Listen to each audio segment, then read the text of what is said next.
afternoon.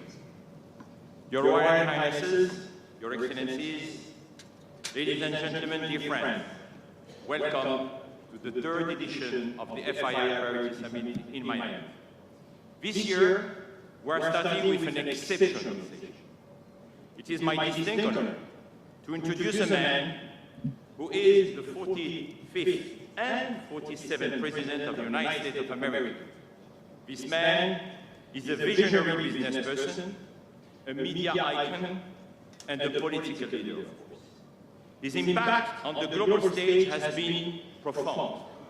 From transforming the real estate industry to reshaping economic and foreign policy, his leadership continues to spark dialogue and drive change. At the Future Investment Initiative Institute, we are committed to shaping a brighter, more sustainable future by fostering innovation and global collaboration. These are principles that align with the President's bold approach to leadership and economic growth.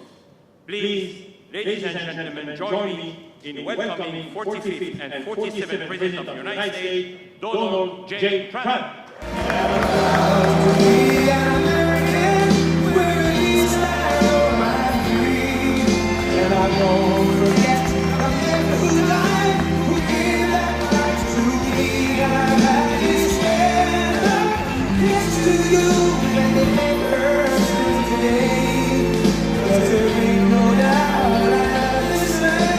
Slow down. Sit down.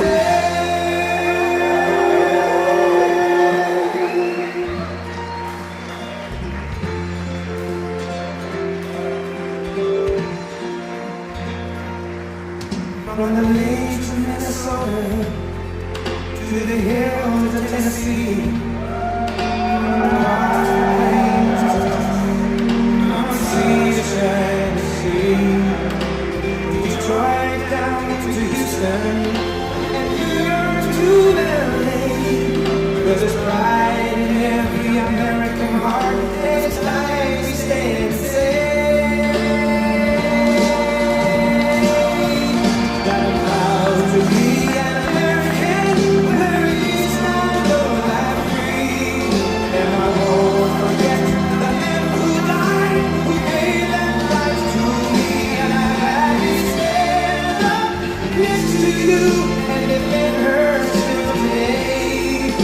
There ain't no doubt I love this land.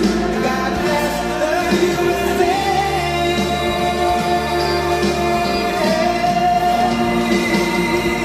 And I'm proud to be an American, where at least I know life's free. And I won't forget the men who lied, who gave that right to me. And I happily stand up. 30 more seconds. Next to you and defend herself today, 'cause there ain't no doubt I love this land. God bless the USA.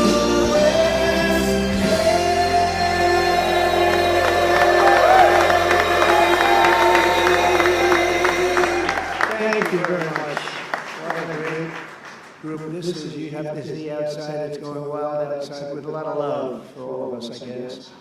But thank you, Richard, for the introduction, and thank you to all for such a warm welcome. It's great to be back in beautiful Miami, where I've actually built a lot of great buildings with the Desert family and some others. We've had tremendous success in Miami. We have Trump Towers and Sunny Isles Beach. It's 4 beautiful buildings right on the ocean.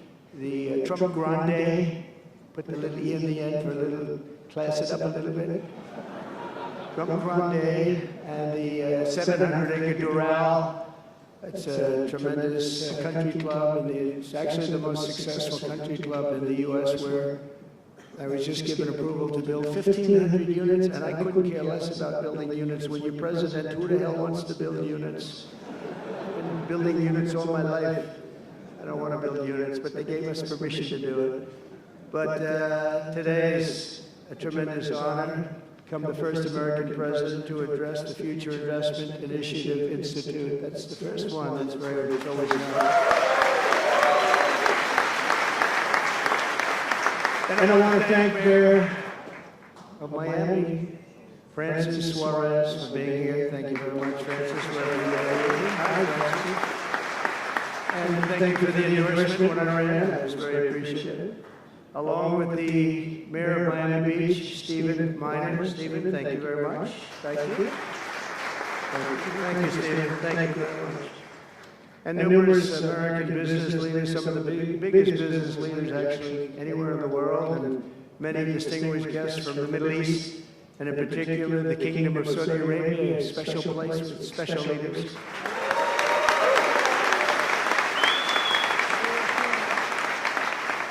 And including FII Institute Chairman and Governor of the Public Investment Fund, which is a seriously big fund. Yasser, I see you there. Stand up, Yasser. Everyone knows Yasser. Thank you. Great guy, great person. And Finance Minister Mohammad, thank you very much. Thank you, Rick. Thank you very much. Good to see you again. That's a pretty good Finance Minister of that part of the world. That's not bad. Other parts of the world, not so good, but that one is good. And many other senior government leaders. I also want to recognize the Kingdom's ambassador to the United States, Her Royal Highness Princess Riyadh. Very popular. Wow, that's very nice. Sitting next to Elon. Wow, you couldn't do better than that, huh? As well as my own special envoy to the Middle East, who's really done a fantastic job, Steve Witkoff. Thank you. He's been busy. And Michael Waltz is here. Where's Michael? Michael's been so busy. They've been going back and forth and back. And, a woman who's just voted the most powerful woman anywhere in the world. And I'm going to go with Princess Rima, but she was voted the most powerful woman anywhere in the world, Susie Wiles. Thank you. Most powerful woman, that's pretty good. We have to talk to you about that, Susie. It's pretty good. And also, we all know Jared Kushner, a very special guy. Thank you, Jared. Thank you, Jared. And Elon Musk. He's been making a little news lately, hasn't he? Very positive. Stand up, Elon. He's a great guy.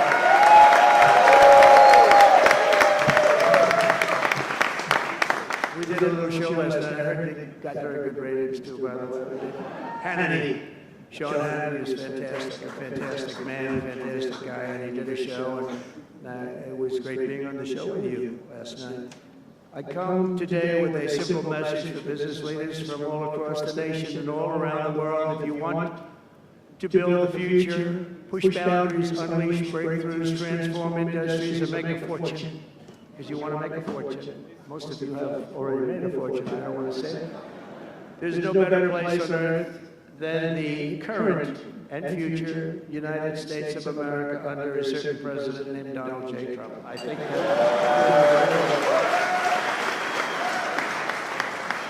they're saying that November 5th, Election Day, 2024 will go down as one of the most important days in the history of our country. They said in 129 years, the most consequential election. I don't know if they're right about that or not, but it sounds good. I wanted to see if I could get a couple of more years stacked on, but I figured the fight wasn't really worth it. 129 is a lot. And as of January 20th, 2025, the dark days of high taxes, crushing regulations, rampant inflation, flagrant corruption, government weaponization, oh, I know about weaponization, and total incompetence will be gone forever. Will be gone forever. Because the United States is back and open for business, and the golden age of America has officially begun. You see it happening. Since my election, America's economic engines have come roaring back to life in just a very short period of time. Think of it, from November 5th, the progress that's been made has been amazing. The NASDAQ is up nearly 10% in just a few months, and that's a lot.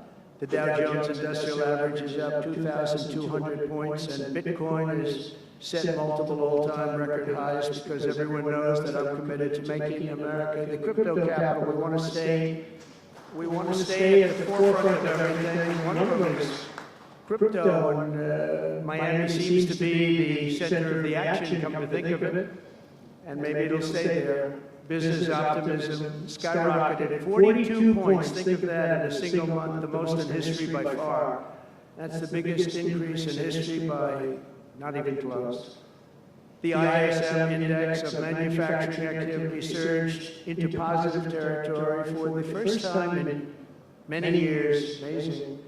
And it was just announced, this is an interesting one, I didn't realize it was that bad for so long, but it was just announced by one of the nation's most historically accurate and respected pollsters, Rasmussen, that the number of Americans who believe our country is on the right track now exceeds those who think it's heading in the wrong direction for the first time in 20 years. Can you believe that? 20 years.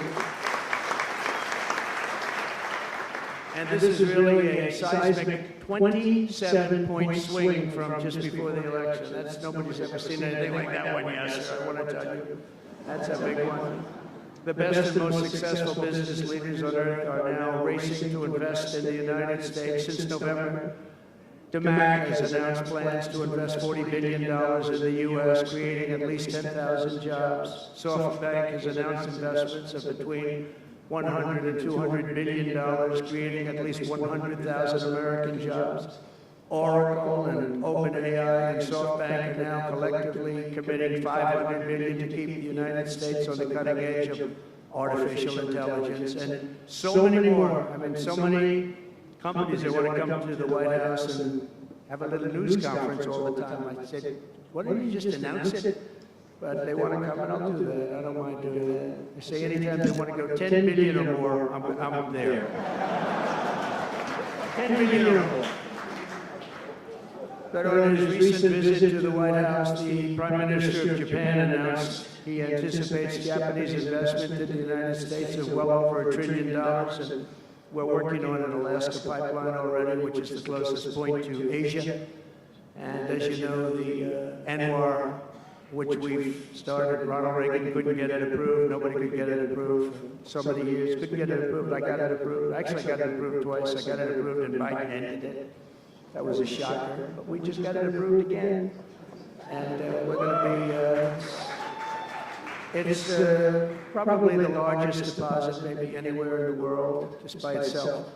It's, they say, of similar size to Saudi Arabia, so we hope that's correct. But all of this is only happening because of the world-changing results of the 2024 election.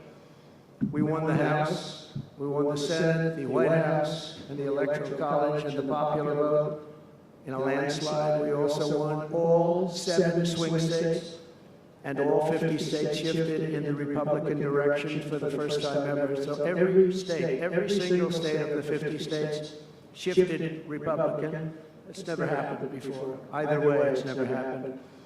And 85% of counties voted for Trump. Think of that. So you have 2,600 counties versus 525. 2,600. Think of that. That's why when you look at the election map after it was all done, the certified map, the whole thing was red. 2,600 versus 500. It's a big difference. Nobody's seen anything like it, actually. So as a result of this very historic victory, investors from all over the planet once again have confidence in America's future and respect for America's leaders. And it's about time we get a little respect. The last administration was the worst and most incompetent in the history of our country, but we are moving quickly to fix every single disaster Joe Biden created and make America stronger and more prosperous than ever before.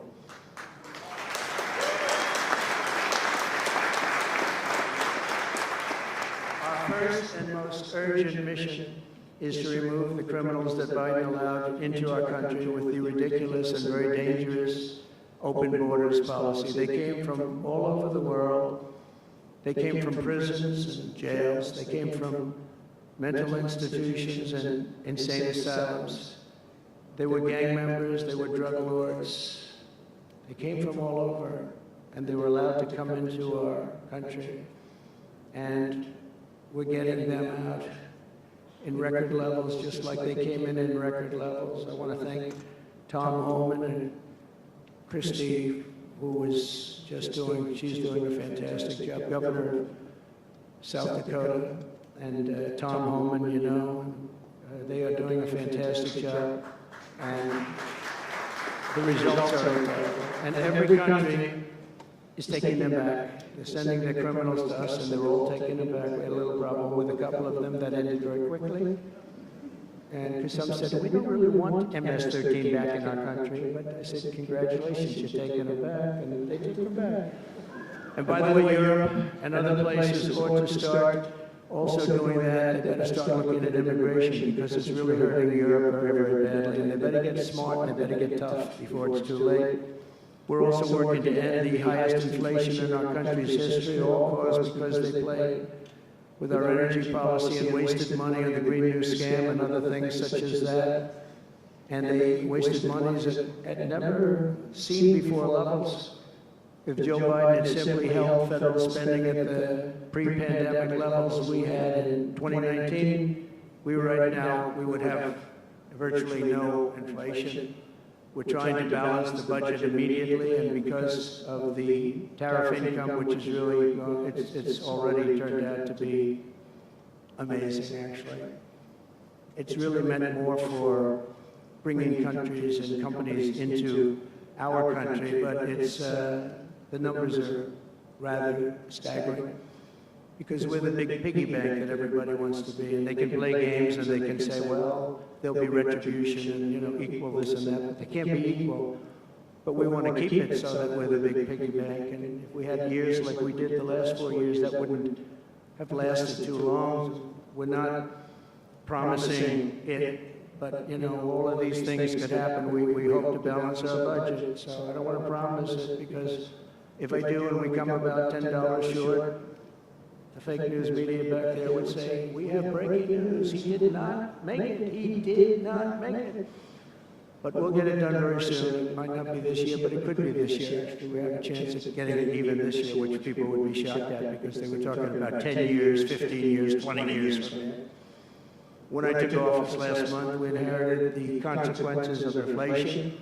That was more than 4 times what it was when I left 4 years ago. Think of that. I left, it was at 1.4%. And the annual government spending over $1.5 trillion more than projected in 2020 alone. $1.5 trillion. But under the Trump administration, all of that is changing faster and more dramatically than anyone ever thought possible. They didn't think it was possible to do what we've done in just a very short period of time. We've accomplished more in 4 weeks than most administrations accomplish in 4 years. On my first day in office, I imposed an immediate federal hiring freeze, a federal regulation freeze, and a foreign aid freeze. I signed an order creating the Department of Government Efficiency and put a man named Elon Musk in charge. Thank you, Elon, for doing it.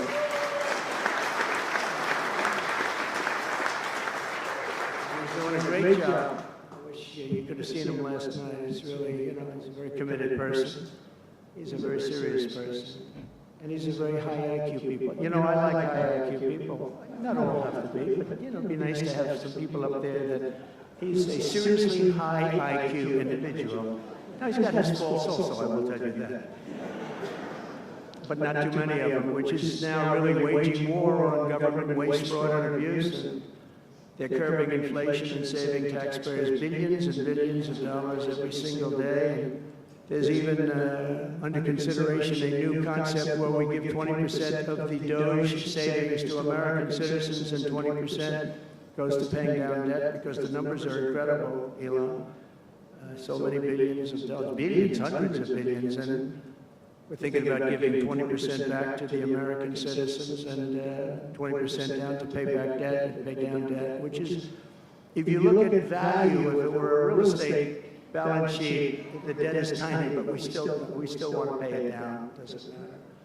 We don't look at it as a piece of real estate. It's America. We're going to get it down through intelligence, hard work, and as Elon said, a word called caring. You have to care. By doing this, Americans will tell us where there is waste. They'll be reporting it themselves. participate in the process of saving money. So many of the men and women in this room, as an example, they pay tremendous amounts of taxes. And here are just a few examples of where your money was going before I came along. These are just some of the, just taken at random. Oh, there are much worse examples than this. I was just looking at them before the speech, and I can tell you they were much worse. And there are some that are horrible, but I don't want to really say them because they're very, very embarrassing to people. Very, very embarrassing. And they're really something, but you'll be seeing it and you will be reading about it. But just some taken at random, $2 million for sex change operations in Guatemala, $20 million for Sesame Street performances in Iraq. $20 million, that's a lot of money. You know, I know what it costs to do those things. You get a cast over for $50,000, give them a couple of bucks tip, that's it, not $20 million. $20 million, that's gone with the wind on steroids. $101 million for 29 diversity, equity, and inclusion contracts at the Department of Education. Wow. And we've also canceled all of these, saved all of this money. And again, this is just a small sample. This could go on, I could read them all day. $520 million for a consultant. I want to know who is that consultant? To do ESG, that's environmental, social, and governance investments in Africa.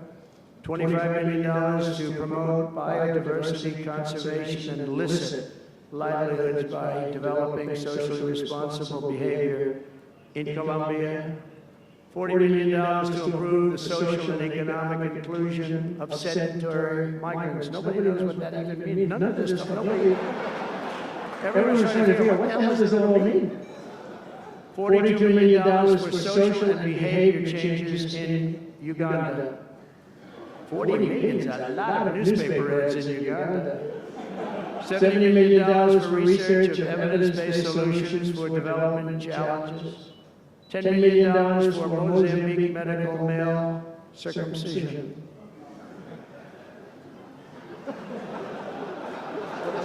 What does that mean?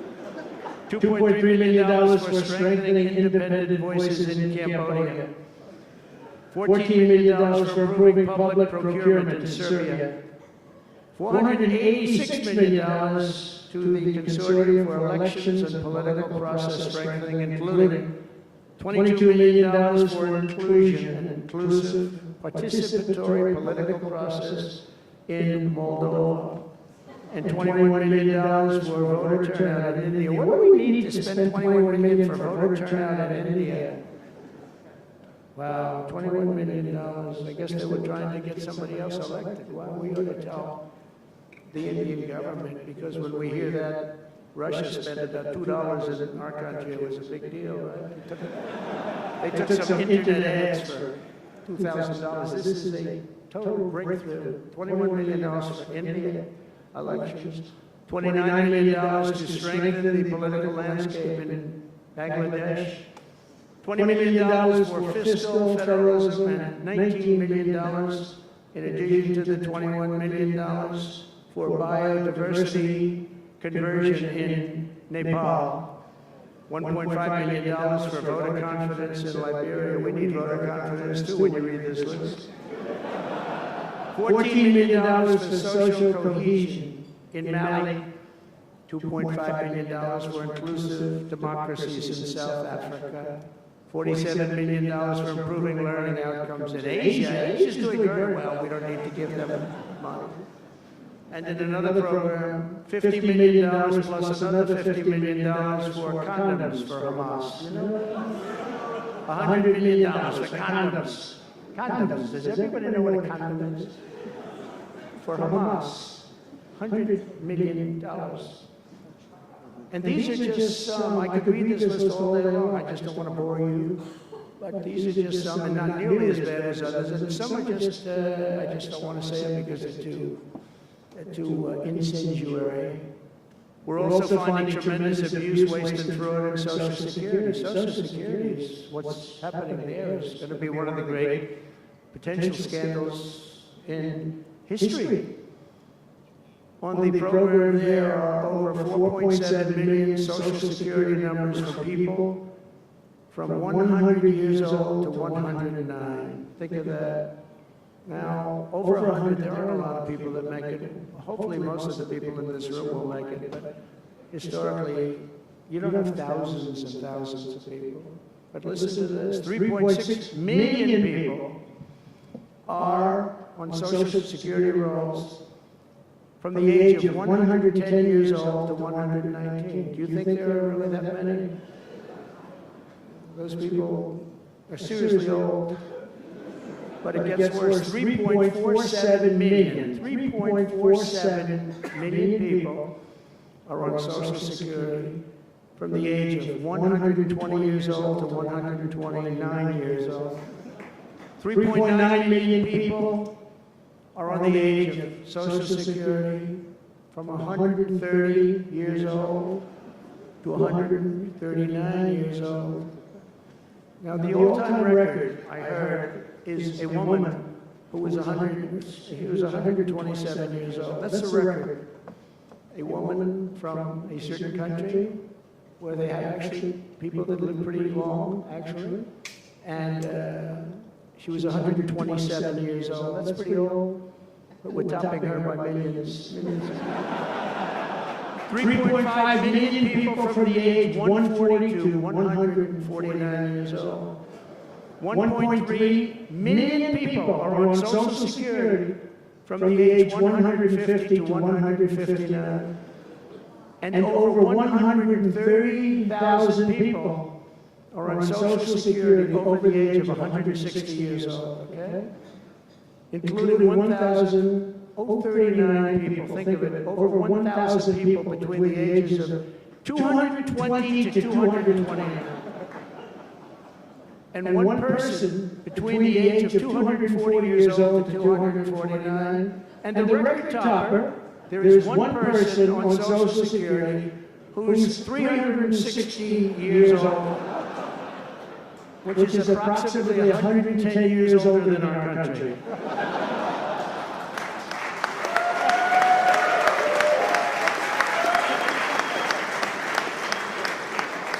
What we're trying to find out, and what we will find out, is are people being paid from all of these, you know, somebody pocketing 10,000 here, 10,000 there, what's going on? So we'll find that out pretty easily because we have a lot of computer geniuses. I said to Elon, who are these people that are doing this, the Doge people? I said, who are they? Where do they come from? He said, well, number one, they love our country. Number two, they're really genius at computers. So nobody's going to fool them. When they go in, they see some bureaucrat that's scamming the country, and they try and talk about, you know, certain computer language. These people say, no, it doesn't work that way. These are people that have a natural ability as you know, brilliant computer people. And it was very interesting when he told me that. I said, that's what you need today. But all of these scams have now been terminated. In addition, over the past month, we have effectively eliminated the U.S. Agency for International Development, which was funding much of this lunacy. We virtually shut down the out-of-control CFPB, escorting radical left bureaucrats out of the building and locking the doors behind them. What they were doing was so terrible. Where they were spending their money was so terrible. What we haven't looked at yet, but will be, is does the money come back to them? Because nobody can be stupid like that. And they're not stupid, they're smart, actually. You know, why are they doing that? Does money come back to them? So we'll figure that out pretty easily, I think, and quickly. But I've ended all of the so-called diversity, equity, and inclusion programs across the entire federal government and private sector, and notified every single government DEI officer that their jobs have been deleted. They're all deleted. And it's interesting, even these companies that have tremendous amounts of money, a number of them just announced, Walmart, if you can believe it, they just announced that they're stopping. And, you know, these companies are running off like $220 million. How can you spend that much money no matter what you're doing? If you're teaching something, you're going to have an instructor. You're going to talk, you're going to give them a book. Please read the book. You know, then you find they spent $225 million on that. What's going on? And we were going in the wrong way. You know, military was really, although I tell you, you know, we defeated ISIS with our military in 3 weeks. General Raisin King he's a real general, not a television general. And 3 weeks ISIS, and I asked him, and I saw some of his people that were so great, the soldiers. We have the greatest military in the world, but we don't have the greatest top leadership. That's why Afghanistan was such a horrible situation, so embarrassing and so many other things. But when we want to, with proper leadership, there's nobody even close to us. We have the best equipment in the world. We make the best equipment in the world. But we have the best military. You know, we never fight to win. We fight to just keep it going forever. And when we fight to win, there's nobody that can even come close to us. But I was talking to General Dan Kane, we call him Raisin Kane, and I was told it would take about 4 years to defeat ISIS, and he did it in 3 weeks. I said to him, "What do you think, General? How long will it take?" "Sir, I think we should do it in less than 4 weeks. You're going to have time left over," and he did that. And we were told by the television generals it would take 4 years, so we did it. That's when I went to Iraq. I flew to Iraq, and late at night, the dark of night, all the windows closed, all the lights off in the plane, Air Force One. And we flew in, and it was pretty amazing. I'll tell you, we were landing, and there were no lights in the plane. "Sir, we have to turn off all lights." I said, "You mean we spend $9 trillion and we have to fly in Air Force One with the lights off?" And I went up to the pilot, said hello. And by the way, these guys are like central casting. These are the best-looking human beings. Everybody's like perfect. The most handsome people, the best-looking people you've ever seen with the flat tops and the whole thing. And I was a little concerned because the lights are off, and everything's off, and even the lights where he was were down, very dim, very dim, with all of the lights on the fancy dashboards of the plane, of Air Force One. We're getting a new Air Force One, and they can never finish the damn thing. We're getting 2 of them, actually. But we may have to go a different route because it's taken them a long time. We're going to get military that's going to start building. We're going to get people to start building properly again in our country because they don't build properly. This is going. But we're up there, and I'm looking at these people, and again, I say they look like Tom Cruise, but better. Stronger, tougher. And I like Tom Cruise, but these are better. And they said, "Are we okay, Captain?" "Yes, sir, we're fine." But I'm looking out, I don't see any lights, and we're landing. And I'm used to that. I like to sit with the pilots a lot and respect the pilots greatly. And we're up there, and we have the computer. I call it the computer voice, where it goes 1,900, 800. It's feet. Your feet above ground, so that means you're very low. And I'm looking out, and my eyes are pretty good. I don't see any lights. And the computer goes out. It sounds like an intelligent individual. It goes 1,000. We're 1,000 feet up. It's a 10-story building. There's a big plane. And then it goes 900, 800, 700. I said, Captain, we don't see any lights. Is everything? Yes, sir, everything's fine, sir. We'll be landing in 3 minutes. And then it goes like 600, 500.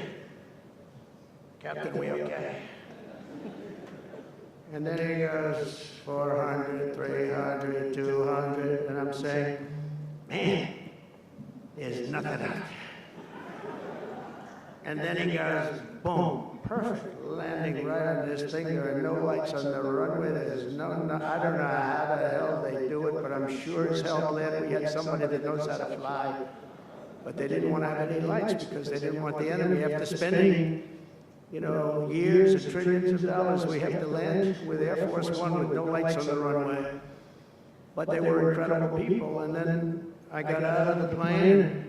I actually asked my people, I said, excuse me, I was very brave sitting in that cockpit. Am I allowed to give myself the Congressional Medal of Honor? And they said, I don't think so, sir. I said, well, I thought I was extremely brave. But now here's the problem with saying a story like that when you're a kid. The press will say, President Donald Trump wanted to give himself the Congressional Medal of Honor. Headlines all over the fake news. We go with the fake news, but we're all wise to them. But it was something, and then I went down, and it was the same thing. I'm standing on the tub, and I look down, and there's these handsome people. Everybody's like from a movie set. Good-looking guys. I get down the stairs. What's your name? My name is Kane, sir.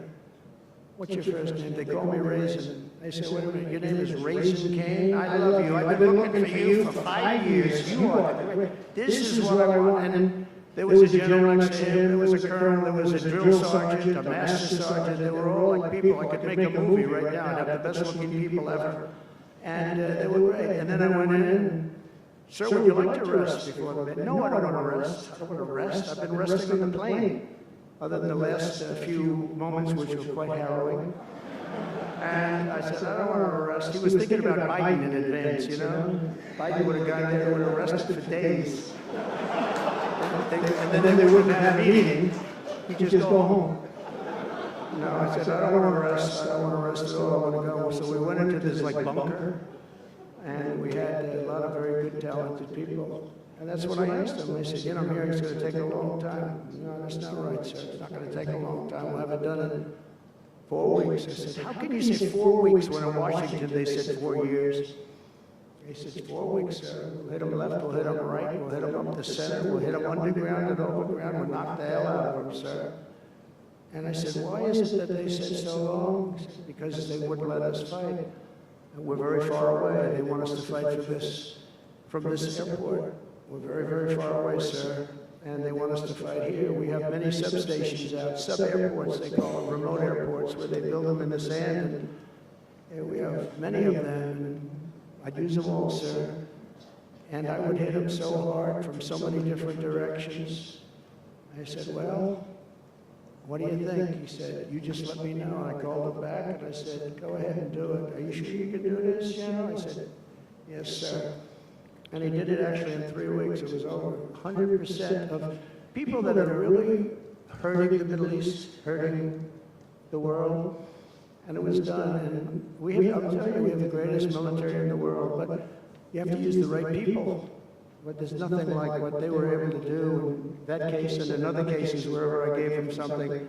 It was done incredibly well, and you know many of the instances because it's been well reported, but we've also required, and we have a country that's a great country, it's a strong country, but it's a country that's just now gaining its respect back to the levels that it should have never lost.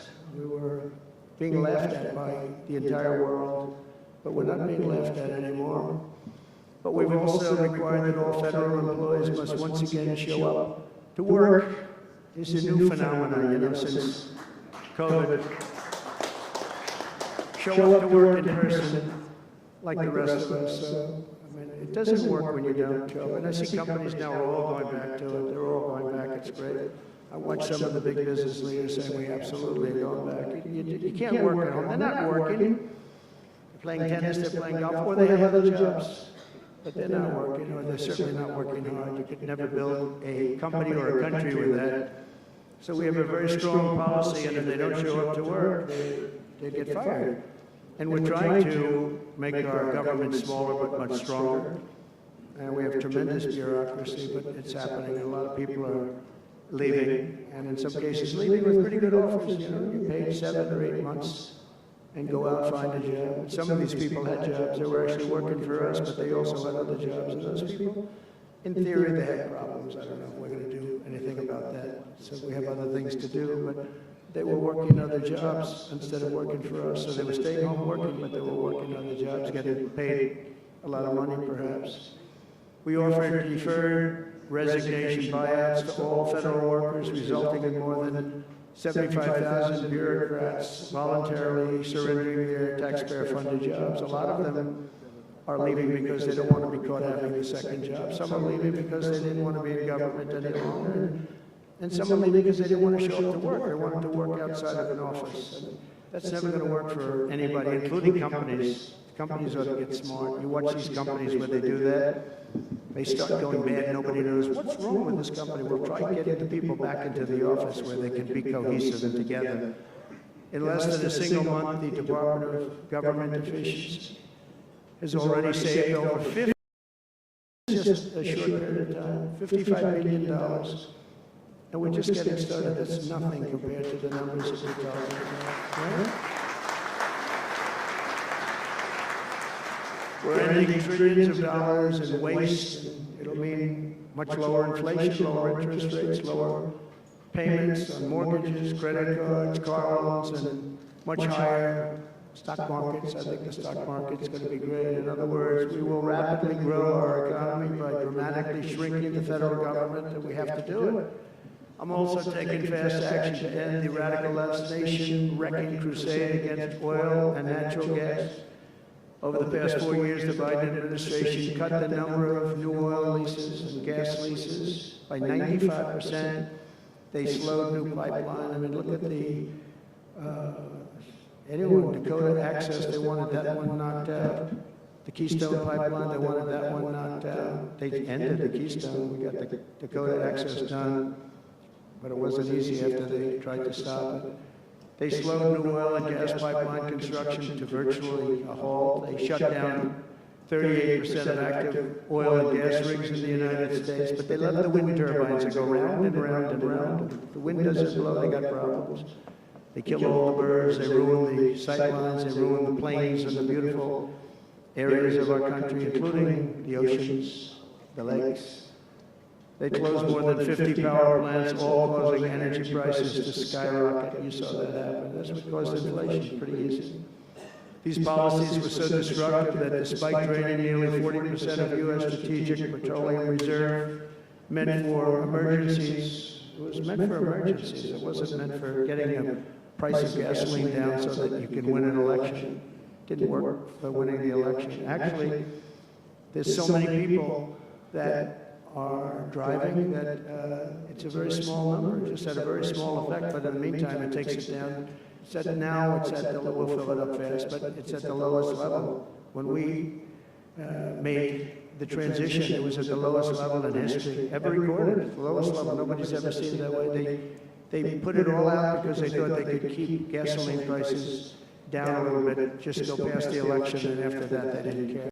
They put it all out because they thought they could keep gasoline prices down a little bit, just go past the election, and after that, they didn't care.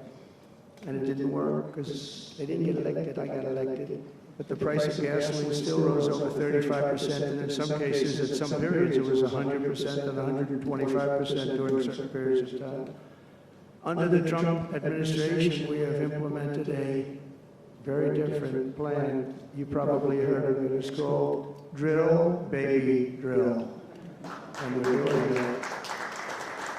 The world runs on low-cost energy and energy-producing nations, and we're going to use it on AI plants. I was telling some of the people that came in that, they're very interested. Everybody's talking about AI. I hope you're right. I don't know, who knows.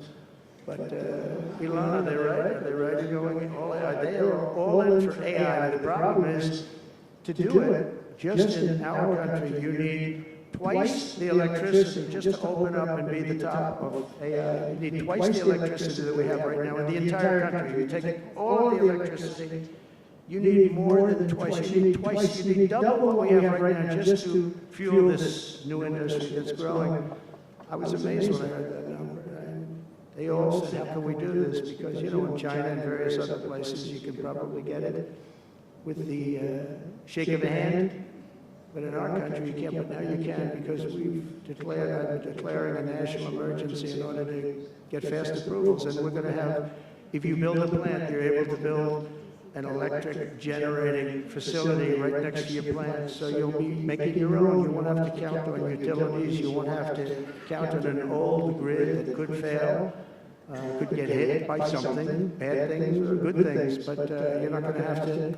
You're not going to have to worry about grids. You're not going to have. You'll build your plant and you'll build your essentially you become a utility in a way. You build your own electricity. If you want to build extra and put it out and get paid for that, you're going to be able to do that. You can put it back into the grid, but you're going to be able to build with your plant a generating facility. And we're going to get you Lee Zell, head of the environmental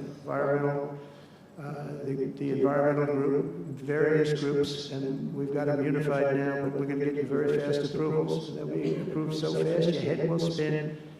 And we're going to get that whole industry started. We're going to be the head of it. We're leading right now. We have the greatest brain power. We're leading right now. And I expect that we're going to be leading by a lot, but we're going to get you the energy very, very quickly. That would be the one thing that everybody was concerned. How do we have that much electricity when Los Angeles has blackouts and brownouts right now? There's a lack of electricity, but we're going to get it at levels never seen before. I ended the ridiculous Green New scam, halting tens of billions of dollars of wasteful deficit spending, and I withdrew the United States from the unfair one-sided Paris Climate Accord, and I ended Joe Biden's insane electric vehicle mandate, because it was just insane. I repealed the last, and by the way, if you want to buy an electric car, it's great. If you want to buy a gasoline-driven car or a hybrid, it's great. Whatever the thing happens to be, I heard hydrogen's hot. The problem is when it's not, you're in deep trouble. Because when that sucker blows up, they don't find the body. So that's one that I said, you know what, let's take a pass on that one. They said it's good, but when it's bad, it's really bad. You find the bodies on trees, on the side of a tree. I said, I think we'll pass on that one, right? We're not going to want that one. But you never know, maybe someday it'll be good, but it doesn't sound like it's off to a good start. I repealed the last administration's very destructive natural gas export ban, and last week we approved our first new liquefied natural gas export license, and we have literally hundreds of people that want to export. I recently met with the Japanese Prime Minister, Shiba, to discuss large increases in American oil and gas exports. They wanted so badly. They said we went to the Biden administration, they wouldn't sell it. They wouldn't sell it. Nobody knows why. Biden didn't know why either. They asked him, I don't know. You want to, they did? Oh, I didn't know that. But we're going to sell it. And the new project in Alaska is going to feed all of Asia. We're going to take care of all of Asia. We have so much oil and gas, like very few people, like very few countries have, like really actually no country has. I also met with Prime Minister Modi of India, who wants to greatly expand India's purchase of American energy, and my administration has also launched the most aggressive deregulation program of any nation in history. Under my executive order, for every one new regulation added, 10 old regulations have to be eliminated. And you know, in our first term, which was actually an incredible success, we had the greatest economy in history until COVID, and even after that, we did great. The stock market was higher. If you think of it, it was higher after the fact. After we went through that whole thing, it was higher than it was just prior to COVID coming in, which is a pretty amazing thing. But we did a great job on that, but it was a terrible thing for the world. The whole world suffered. It suffered terribly, including China, including other countries. It was a terrible period of time. But despite that, we did well. But we had the greatest economy in the history of our country. And I think this time we're going to do even better. We were artificially hurt by COVID. We had to focus on that instead of focusing on, but just prior to COVID coming in, there's never been anything like what we did, what we achieved. And even after, we did very well, and especially considering what all of us had to do with COVID. Some nations were hit so badly, it's just unbelievable what happened to them. As part of our effort, I've signed executive orders to keep the United States at the forefront of artificial intelligence and to end Joe Biden's war on Bitcoin and crypto. We ended that war totally. That war is over. They were very hostile toward them until the very end, just because there's so many people on Bitcoin and crypto that just before the end, the SEC came out and they were being very nice. I was so nice to people because so many people were being indicted for no reason whatsoever. Very political group of people.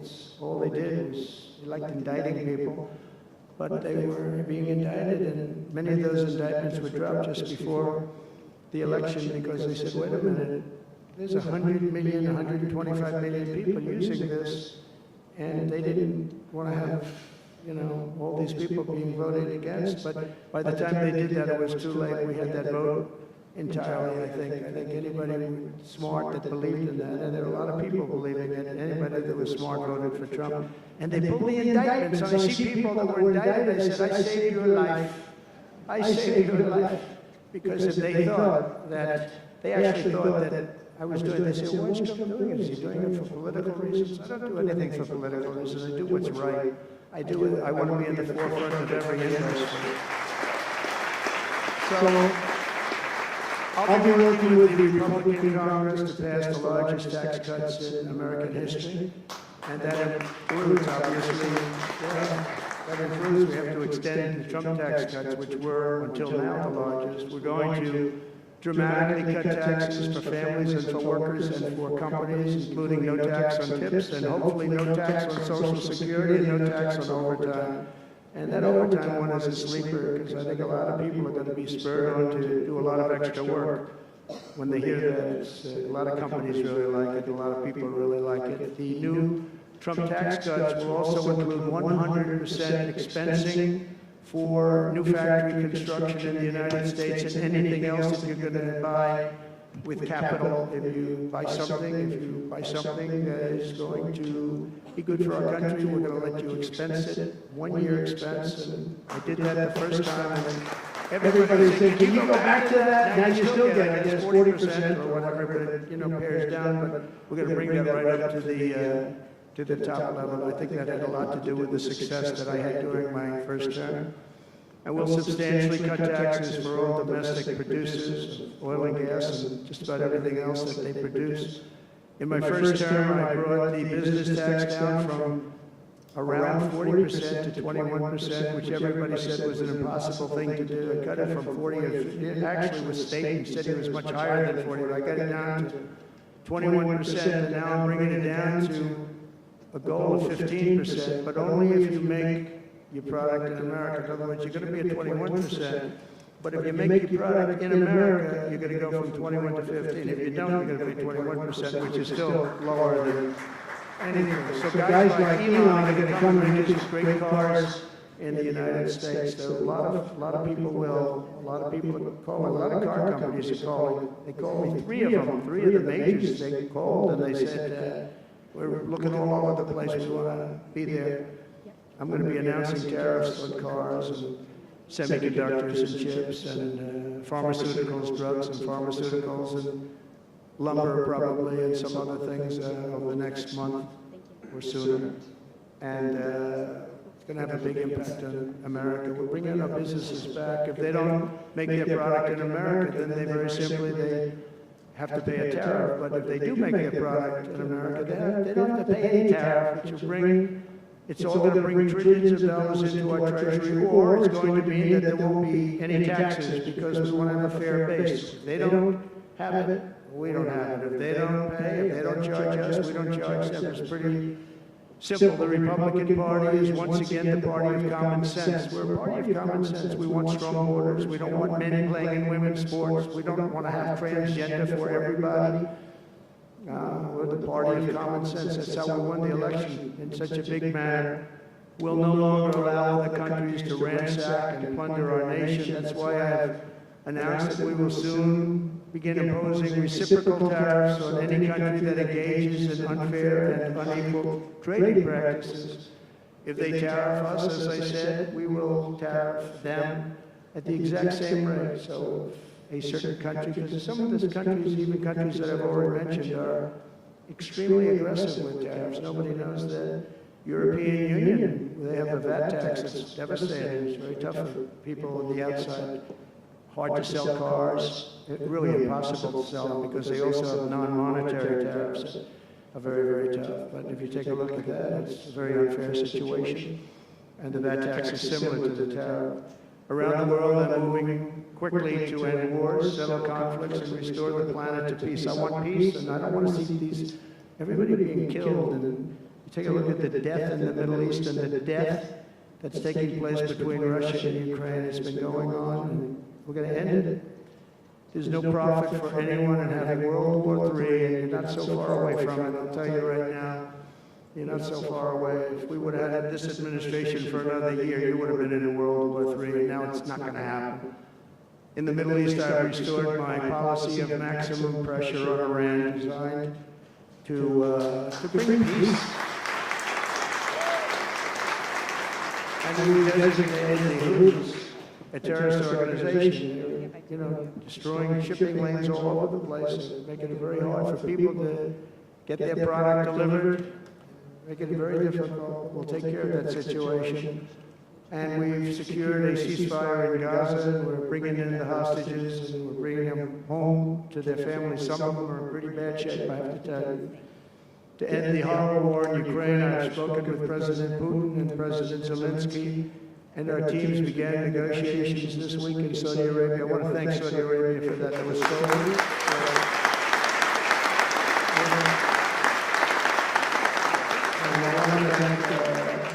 in particular, we have so many of the people, yes, they're Mohammad, all people, but in particular, we have to thank Crown Prince Mohammad bin Salman for hosting these historic talks. And talks that went very, very well. Steve was there, Steve Woodcock was there, and Michael was there, Michael Waltz, and others, and they really went well. It's a big step. We've got to get that war over with. You have to see the people that are dying. I look at the pictures, the satellite pictures of the field. It's a level field, and it looks like a modern-day version of Gettysburg. And you know what that means? It is just carnage. It's horrible, and it's not American soldiers.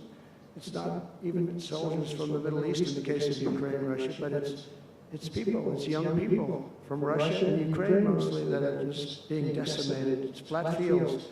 And a bullet goes, and a bullet only stops when it hits somebody. And the level of people being killed in that battle, soldiers, young soldiers, in some cases old soldiers, because they're running out of people. They're running out of soldiers, one case. But think of it, a modestly successful comedian. President Zelensky talked the United States of America into spending $350 billion to go into a war that basically couldn't be won, that never had to start and never would have started if I was president, not even a chance. And it didn't start for 4 years, never would have started. But a war that he, without the U.S. and Trump, will never be able to settle. They'll never settle that war without our involvement. That's why they did such a great job this weekend. That's why Saudi Arabia did such a great job this weekend in hosting. The United States has spent $200 billion more than Europe, and Europe's money is guaranteed. They get their money back. It's a form of loan. Nobody knows that. I know that. I said, why isn't somebody saying, we do it the same way? And we spend much more money. We have to equalize. But while the United States gets nothing back, so they get their money back, it's a loan. We just give our money. And we had a deal based on rare earth and things, but they broke that deal. But they broke it 2 days ago. We had a deal because they said, we're spending $350 billion, and Europe gets their money back in the form of a loan, and we don't. We're just giving the money hand over fist. That's the Biden administration for you. But they're no longer dealing with the same United States as they were dealing with a few months ago. Why didn't crooked Joe Biden demand equalization, and that this war is far more important to Europe than it is to us, and that is a very big, beautiful ocean and a separation. This is, we're helping Europe, we're trying to help Europe. On top of this, Zelensky admits that half of the money that we sent them is missing. They don't know where the money is. He said, well, we don't know where half of it is. That's great, wonderful. He refuses to have elections. He's slow in the real Ukrainian polls. I mean, how can you be high with every city is being demolished? It's hard to be high. Somebody said, oh, no, his polls are good. Give me a break. Every city is being demolished. They look like a demolition site, every single one of them. And the only thing he was really good at was playing Joe Biden like a fiddle. He played him like a fiddle. That's an expression we use, yes, sir, to say that he's pretty easy, A dictator without elections. Zelensky better move fast, or he's not going to have a country left. Got to move fast. That war is going in the wrong direction. In the meantime, we're successfully negotiating an end to the war with Russia. Something we'll admit that only Trump is going to be able to do with the Trump administration. We're going to be able to do it. I think Putin even admitted that. Biden never tried. Europe has failed to bring peace, and Zelensky probably wants to, maybe he wants to keep the gravy train going. I don't know what's the problem, but he hasn't been able. He's very upset that he wasn't invited. He could have come if he wanted to, but that he wasn't invited to Saudi Arabia. But he's been working for 3 years. There's never been even meetings or phone calls to stop this war. It's a horrible thing. I figure Russia's lost 900,000 soldiers. I think that Ukraine's lost probably 700,000. And it's a terrible thing. You'll see bodies and body parts all over the field, all over. We see them through, very accurately through satellites. I love Ukraine, but Zelensky has done a terrible job. His country is shattered, and millions of people have unnecessarily died. And you can't bring a war to an end if you don't talk to both sides. You've got to talk. They haven't been talking for 3 years. So we hope to see a ceasefire soon and to reestablish stability in Europe and the Middle East.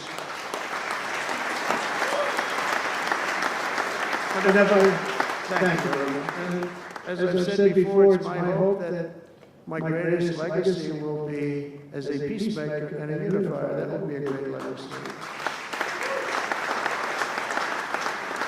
So in conclusion, the golden age of America is upon us, and I'm inviting everyone here today and every citizen across our land to take part in the most extraordinary period of peace, prosperity, growth, innovation, wealth creation, and expansion the world has ever seen. We're on our way. I mean, everyone's talking about us. 3 weeks, we're in there for a couple of days more than 3 weeks, and everyone's talking about it. You have to see the crowds of people outside. It's pretty amazing what's happening. We're on the verge of soaring markets, surging incomes, booming production, groundbreaking technologies, thrilling discoveries, and a quantum leap in the quality of life. Absolutely a quantum leap. One day very soon our country will have the greatest economy in the history of the world because we once again have a president who puts America first, and we put America first, and your country should put your country first. But in the end, we want America first, and when it's all beautiful, which is going to be pretty soon, we want to help other countries, and you want to help other countries. But, you know, I tell your leaders, and some of the leaders are in this room right now, you've got to put your country first, whether it's Saudi Arabia, whether it's something else, you've got to put your country first, but we're going to have plenty left over to help others also. As long as you invest in America, build in America, and hire in America, that means that I'm fighting for you. I am fighting very hard for you. Together we're going to make the United States of America bigger, better, bolder, richer, and greater than ever before. It's going to be stronger than ever before. We're going to be a peacemaker, a peacekeeper. We're going to stop people from these stupid, never-ending wars. We're not going to partake in them ourselves, but we'll be stronger and more powerful than anybody by far. And if it ever came to war, there is nobody that will be able to come close to us, but we don't think that's going to ever happen. So I want to thank you all very much. It's a great honor to be here, and I think somebody said they're going to ask questions, and I didn't say, gee, what other questions like Biden does? I say, just ask, it doesn't matter. You ask a question and I give an answer. So I think, Richard, you're going to come up and you're going to give me some questions. Thank you very much. Thank you. Thank you very much, Mr. President. Please, a round of applause for the President of the United States of America. Thank you.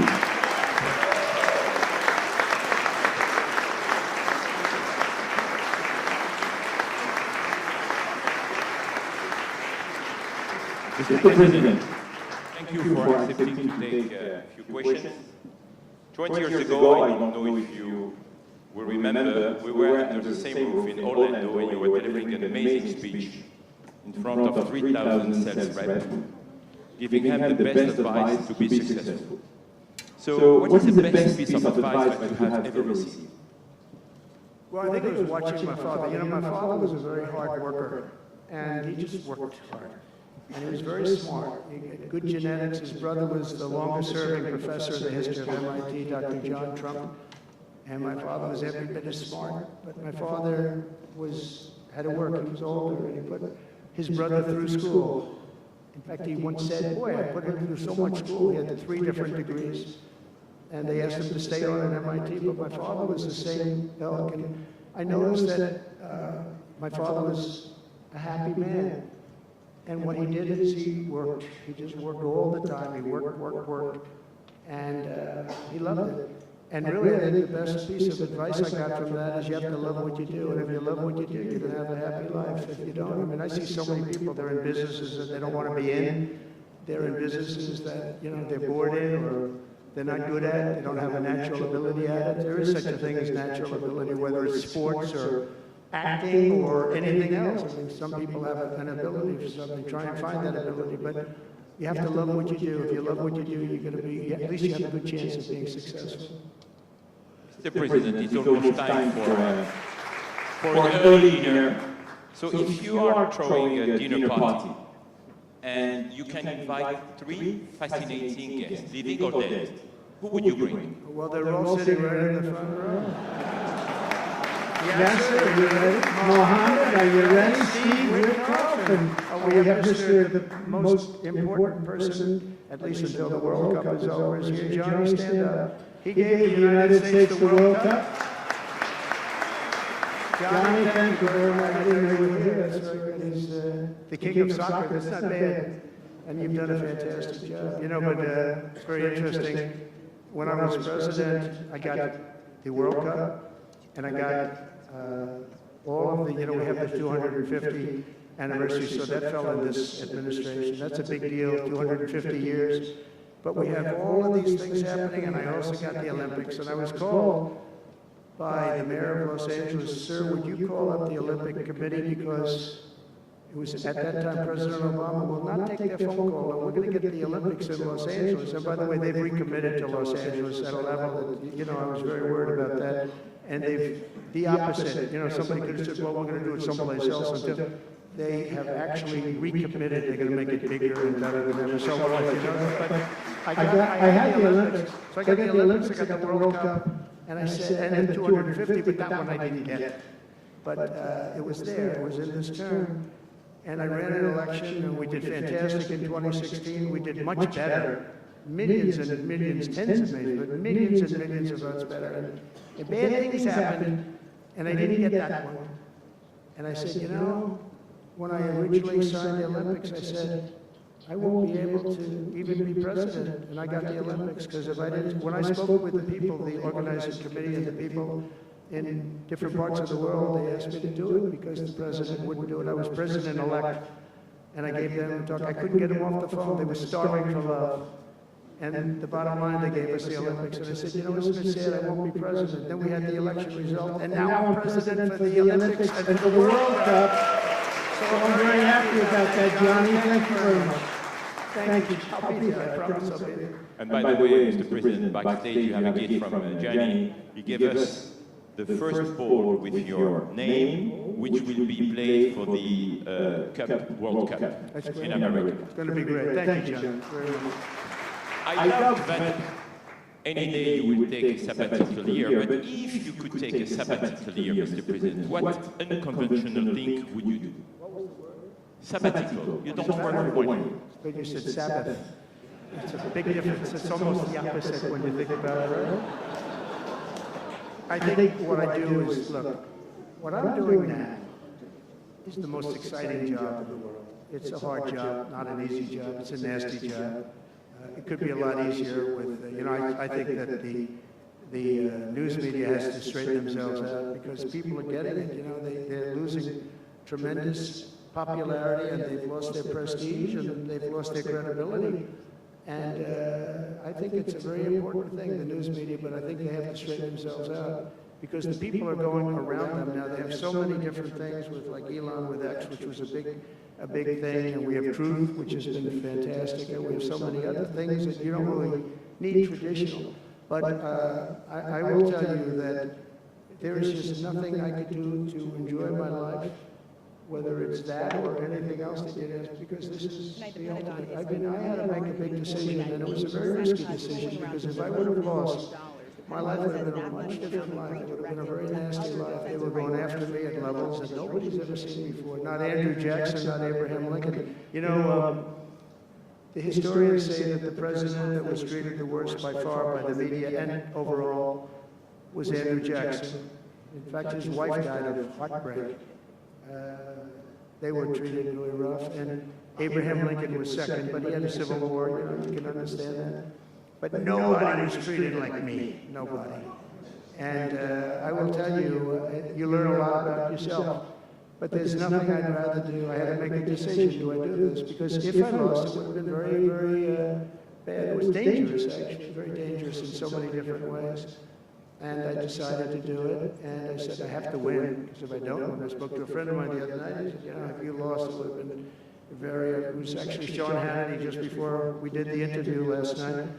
He said, boy, if you would have lost, you would have had a tough life, you would have had a very tough life. So there was a certain amount of courage involved in this decision to run, and it's a great honor to win by this much, to win all 7 swing states, the popular vote. Popular vote doesn't get won that much by Republicans for whatever reason. I think that's changing because, again, we're the party of common sense and they're the party of some real bad things, and I think they'll change. I think they have to change. It would be wonderful. I'm going to be having lunch with some of the Democrats next week, and it would be wonderful if we could work together. I think working together would be great. But they have to change. You can't get elected on the programs that they want, and that's really what America wants to see. So there's nothing I'd rather do than what I'm doing right now. When we started this conference, Mr. President, when we started this conference, Yasser and I, His Royal Highness the Conference told us I want that to be the place where people will come to understand where to invest in terms of geographies and sector. So, what is the best investment you have made in your personal growth, Mr. President? Well, I was involved in real estate for most of my life, and guys like Witkoff will tell you I was really good at it, and I was successful at it, very successful at it. I've been involved in things prior to being president, but during the last 4 years, I followed sort of the trends, and I've made a lot of money with following some of these trends. And,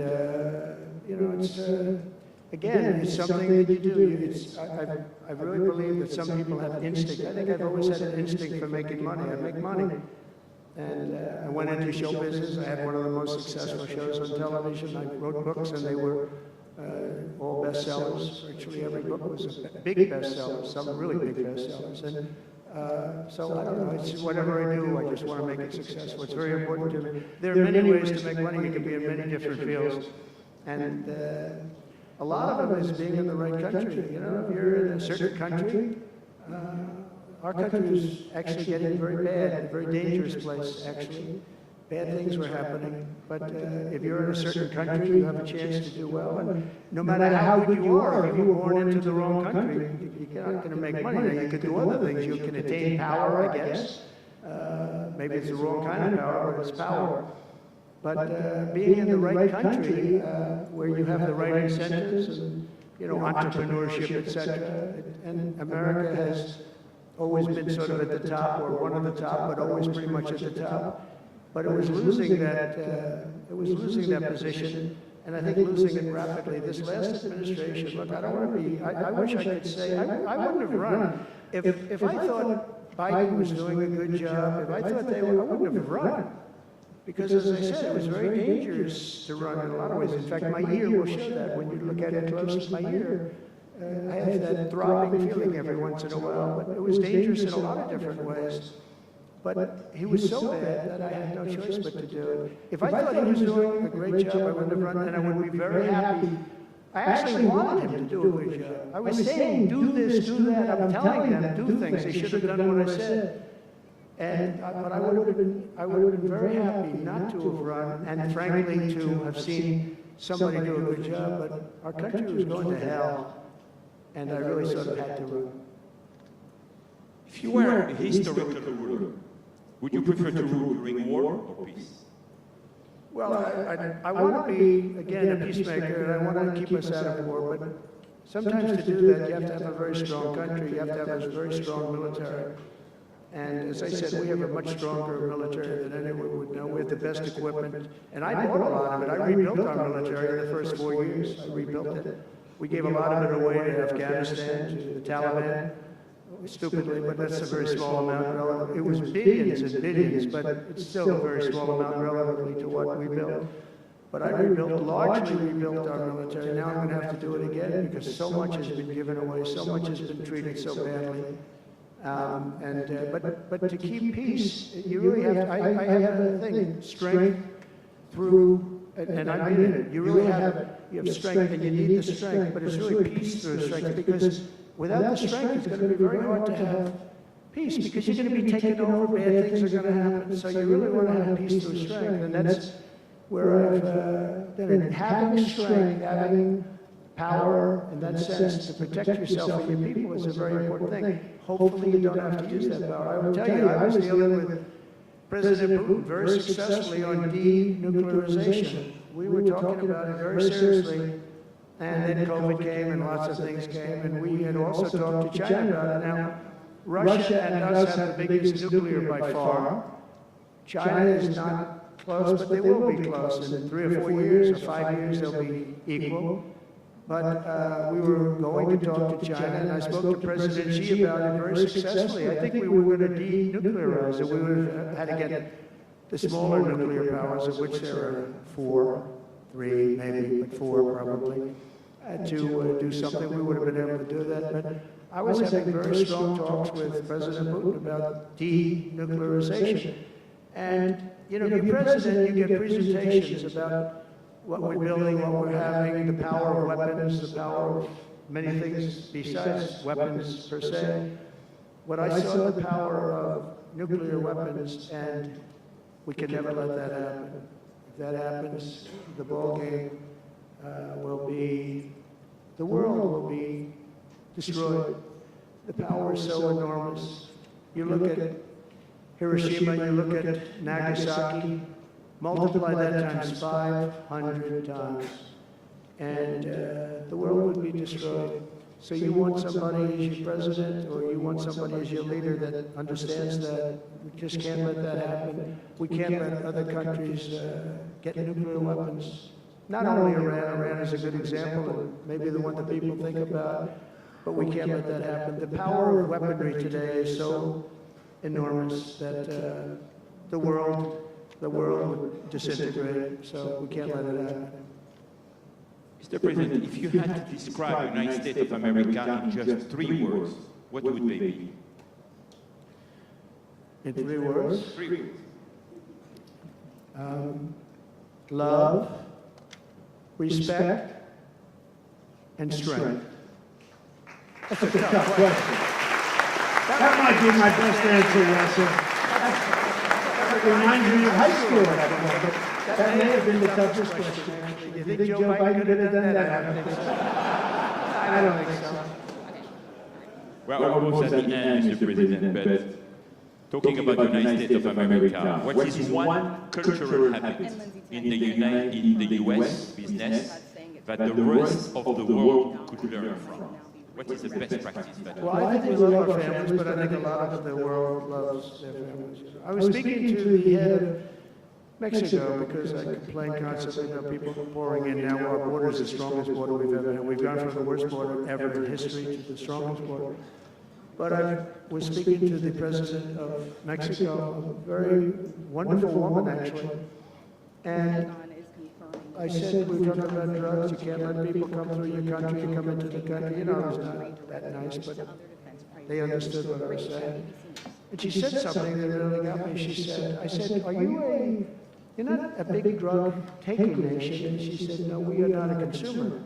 And I said, a consumer, what is it? You know, an interesting word. We're not a consumer nation. We're not a consumer of drugs. I said, what an interesting, and why is that? She said, well, we have very strong family values. I said, but we do too. We do too. We have very strong. Our families are devastated by what's happening with fentanyl, and China will not be doing. We're going to make a deal with China, and we're not letting that happen anymore. And I had a deal, by the way, before I left. I had a deal with President Xi where they were going to give the maximum penalty to anybody making fentanyl and sending it into the United States. And the maximum penalty is the death penalty, and it wouldn't stop. But when the election turned out to be a rigged election, but that's okay.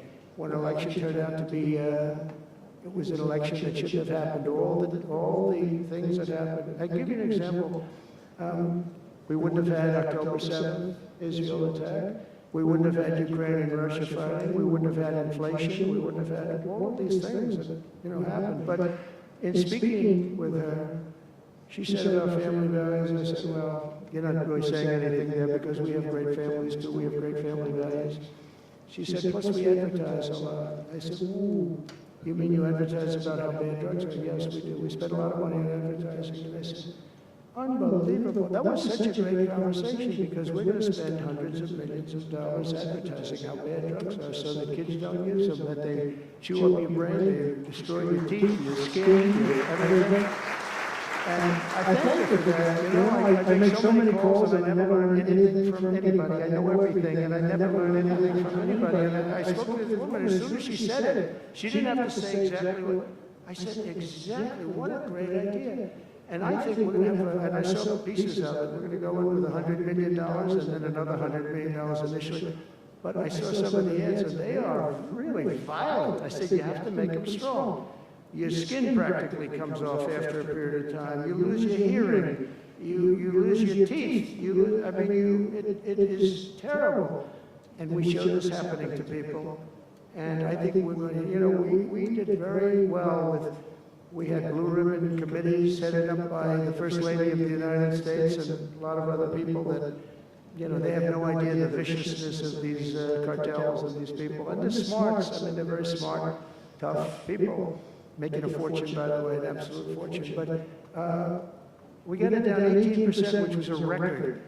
But 18% is not great when you think about it. I think we could get it down 50 or 55 or maybe even 60% with advertising. So she really gave me something. I was going to call her and tell her that she did, but now I don't have to call her because she's going to be seeing this right now. So to the President of Mexico, thank you very much, I appreciate it. But we're going to do a great advertising campaign saying how bad it is, how drugs are so bad for you. My last question, Mr. President. You have mentioned briefly in your speech about the legacy. What would you like your legacy to be, if you can tell us more about it? That I came into a country that was great, but is in trouble. And I made America great again, and I got it out of trouble, and people respect America now, and we were a country of peace, and we brought peace to the rest of the world. Thank you. Thank you very much, Mr. President. Thank you very much, everyone.